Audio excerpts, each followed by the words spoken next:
East Lakshmi market है जो यहाँ पर बहुत सारे लोगों के घर तोड़ दिए गए हैं एमसीडी ने। तो ये पूरा घर तोड़े क्यों तोड़े गए, इस पे यहाँ पर जो यहाँ के लोग हैं उनसे बात करेंगे। क्या बात हुई, क्यों तोड़ दिए घर सारे? रोड बनाने के लिए जगह चाहिए थी यहाँ पे 20 फुट, उन्होंने 20 फुट हमने दे दी उनको। ठीक है, उसके बाद 20-20 फुट हमने दे दी, जाके हमारा थोड़ा बहुत जगह थी गुजारा करने के लिए, अपने पेट पालने के लिए, अपने घर में रहने के लिए, छत रहे उसके लिए उन्होंने कुछ नहीं कहा। ठीक है, यहाँ पे रोड बन गया, आप देख सकते हो यहाँ पे 2 वे रोड है ये। हाँ जी, ठीक है, 2 वे रोड चल रहा है, कोई दिक्कत नहीं है। पुलिस वाले उसके बाद जो है बाइक बंद कर दे, चाहे जनानी हो चाहे आदमी हो, उसे उठा उसे बंद कर दे। एकदम 2 वे रोड चल रहा है। जितनी पीडब्ल्यूडी को जगह थी वो पीडब्ल्यूडी जगह ले गई थी अपना। ठीक है, उसके बाद उन्होंने कहा तुम रहो, हमें कोई दिक्कत नहीं है। आदमी कहाँ पे जाएगा, ये हम अपने सामान लेके बताओ। यहाँ पे हम पड़े हैं, गवर्नमेंट को हमें कम से कम जगह तो देनी चाहिए रहने के लिए, गरीब आदमी को छत चाहिए छुपाने के लिए। हमने 3-3 4-4 मंजिल बनाए, यहाँ पे कुछ भी नहीं दिया। यहाँ पे कितने साल से आप लोग यहाँ रह रहे थे? 42 साल 45 साल हो गए हमें। सरकार हमें रहने के लिए जगह दे, क्योंकि हमें दिल्ली में जगह दे। बाहर हम कहाँ जाएंगे, कहाँ अपनी जवान लड़कियों को, ये रही लड़कियाँ, ये सारी लड़कियाँ हमारी कुआरी, इन्हें लोंडियों को लेके कहाँ जाएं हम? हैं रात को कैसे सो रहे हैं, रातों को हम सड़कों पे सो रहे हैं। आजकल का माहौल क्या चल रहा है, इस माहौल से आप ही तुम्हें पता कि इस माहौल क्या है। हम सड़कों पे ले लेके अपनी बेटियों को सो रहे हैं।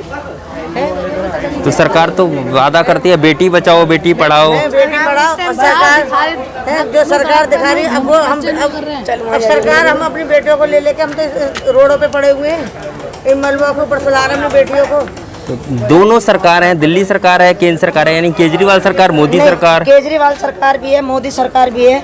अब इस टाइम पे जो ये बीमारी चल रही है, ये आ गया था कि जो जहाँ है वहीं रहो। सही, ठीक है, बिल्कुल। घर में रहो। रिश्तेदार मौत हो गई या परेशानी, कोई बीमारी आ गई या कोई भी बात आ गई, रिश्तेदार के घर में नहीं जा रहा। ठीक है, अब ये क्या परेशानी, इनको क्या बीमारी आई जो मतलब इन्होंने इतने परिवार को बेघर कर दिया। 7-8 हजार परिवार घर है जिनको इन्होंने बेघर कर दिया परिवारों को। अब कोरोना नहीं फैलेगा?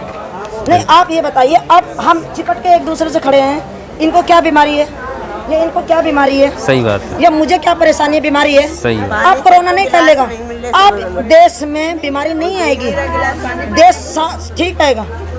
ये आप बताइए कि ये देश बिल्कुल ठीक रहेगा, कोई बीमारी कोई परेशानी नहीं आएगी। सही। अब हमारी बहनें हैं, हाँ जी, हम अपनी बहनों को, अपनी बेटियों को एक थप्पड़ मारते में डरते हैं कि हमारी बेटी के मन में क्या आएगा, हमारी बेटी ये सोचे कि हमारे माँ बापों ने हमको मारा, और हमारी बहू बेटियाँ पुलिस वालों से पिट रही हैं। ये आज की सरकार को शर्म नहीं आ रही? ये केजरीवाल हमारी माँ बहनों के कपड़े फाड़े जा रहे हैं, हमारे घर की बहू बेटियों के। आज अपनी बहू बेटियों को फाड़ खड़े करके कपड़े फड़वा के देखो कि ऐसा मन पड़ेगा कि हमारी बहू बेटियों के कपड़े फट रहे हैं। इस बात की शर्म नहीं है? जब वोट मांगने आते हैं तो वो हमारे बहन भाई बन जाते हैं, हमारे बाप बन जाते हैं, हमारे भैया सब बन जाते हैं, और जब वोट मांग के चले आते हैं तो उनका हक खत्म हो जाता है। कुर्सी पे जब उनका हक खत्म हो जाता है, हम कुछ नहीं रहते उनके लिए। ये बताइए, आज हम 4 दिन से रोड पर पड़े हैं, हमारे माँ बहन बीमार भी हैं, बुजुर्ग भी हैं, इनमें ऐसे बुजुर्ग भी हैं जिन पे चला नहीं जा रहा, ऐसी महिला भी हैं जो गर्भवती हैं, जिनको बेड रेस्ट बताया गया है, उनको हम कहाँ ले जाएं? आज की डेट में हम अस्पताल में भी नहीं ले जा सकते। सही। ले जाएंगे कोरोना साबित कर दिया जाएगा। सही। हम उन्हें वहाँ भी नहीं ले जा। तो ये मेरा कहने का मतलब ये है कि हम कहाँ लेके जाएं? 4 दिन से हम इनसे 1 गिलास पानी मांग रहे हैं, हमारे पास इतना नहीं है कि हम मोल पानी खरीद सकें। पड़ोसी अगर कोई एक दूसरे की कर रहा है पानी, कोई इतना मालदार नहीं है कि हजारों परिवारों को कोई भंडारा लगाकर हमें खिलाए। आज हमें 4 दिन अपने बच्चों को भूखे प्यासे, ये हमारे छोटे छोटे बच्चे हैं, भूखे प्यासे बैठे हैं, आज कोई देखने नहीं आ रहा, कोई देखने नहीं आ रहा। यहाँ तक कि जब जिस टाइम हमारे घर तोड़े गए, हमें कोई नोटिस नहीं दिया गया, हमें कोई बात नहीं कही गई। सीधा आए, सुबह में बिल्डोजर लगाया और सबका सामान दाब दिया। आप ये देख सकते हो, बहुत सौ को तो घर भी पूरे नहीं गए, सामान नहीं निकला है, सब कुछ खत्म कर दिया गया, तहस नहस कर दिया गया। हमें कोई मौका नहीं दिया गया जो हम अपने महिलाओं को या अपने बच्चों को या अपने बुजुर्ग आदमियों को कहीं शिफ्ट कर देते, किसी रिश्तेदार के छोड़ देते। आज के टाइम में तो रिश्तेदार के ले जाना भी गलत है, पर हम कुछ करते। और इस पूरी प्रक्रिया में पुलिस ने मारपीट भी किया है। मारपीट आपको दिखाएंगे ना, आप उधर चलो, एनजीओ वाले बैठे हैं, आप उधर चलो, वहाँ पर जो लेडीज और जेंट्स है ना, वो आपको कपड़े दिखाएंगे और अपना शरीर दिखाएंगे कि किस तरीके से उन पर मार डाली गई है। ये लड़की खड़ी है, इसको भी चांटे लगाए हैं, इनको भी ले जाए। ये बच्चा अगर खड़ा होगा अपनी बहनों के चक्कर में कोई लड़का खड़ा हो गया, पैर पकड़ के उसे भी खींच के ले जा रहे हैं पल पकड़ कर। और जेंट्स पुलिस ने मेरे बाल पकड़ के खींचे, धक्के दे रहे थे हमारे, मेरे हाथों पे नोच रहे थे वो जेंट्स, हाथों पे, जब वो भी पुलिस वाले रो रहे थे हम। ये आज के मकान नहीं है, 50 साल पुराने मकान है।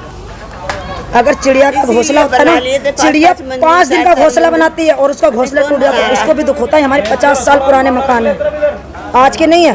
और हमें मौका भी नहीं दिया कि हम समझ जाए। ऐसा टाइम 10 रुपए घर में, और उस टाइम पे ना कोई हमारे से मीडिया पूछने आई कि तुम्हारे साथ क्या हो रहा है, ना हमारे से कोई समाज करता आया, ना हमारा कोई नेता आया।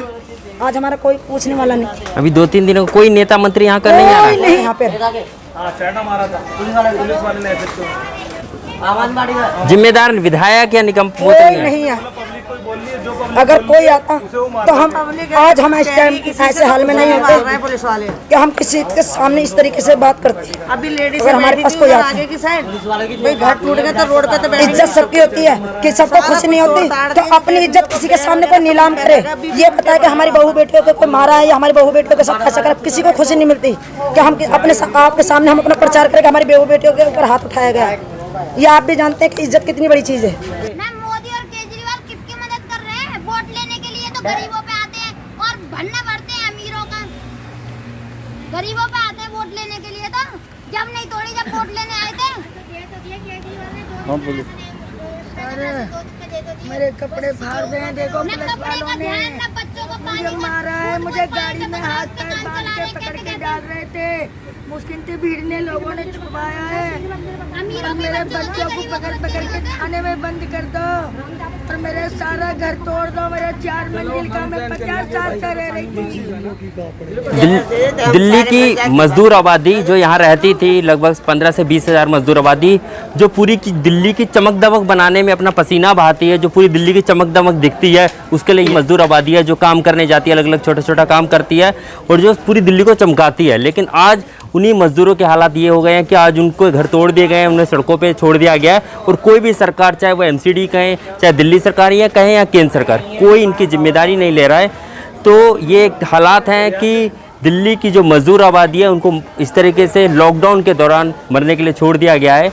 और ऐसे समय पे ये मजदूर लगातार मांग कर रहे हैं कि हमें, अगर यहाँ से ये कोई सरकारी आदेश था, सुप्रीम कोर्ट का ऑर्डर था कि हमें यहाँ से हटा दिया गया है, तो हमें कोई दूसरी जगह दी जाए। जो वादा केजरीवाल सरकार भी करती रही है, जो वादा कहा कि किसी का भी झुग्गी झोपड़ा ऐसे नहीं तोड़ा जाएगा, लेकिन आज ये हालात हो गए हैं। अभी ये 3 दिन से 4 दिन से यहाँ हैं, लेकिन यहाँ पे कोई भी नेता मंत्री कहीं से कोई आ नहीं रहा, इनकी कोई सुध नहीं ले रहा। मजदूरों के लिए सरकार कोई व्यवस्था करे जल्द से जल्द। यहाँ हालात ख़राब हो रहे हैं, यहाँ पर बच्चे सड़कों पर रह रहे हैं, यहाँ पर कोई इंतजाम नहीं है। तो सरकार से हम भी एक अपील करेंगे कि सरकार इनके लिए जल्द से जल्द कहीं दूसरी जगह कोई मकान की व्यवस्था करे, कहीं भी इनको शिफ्ट करे।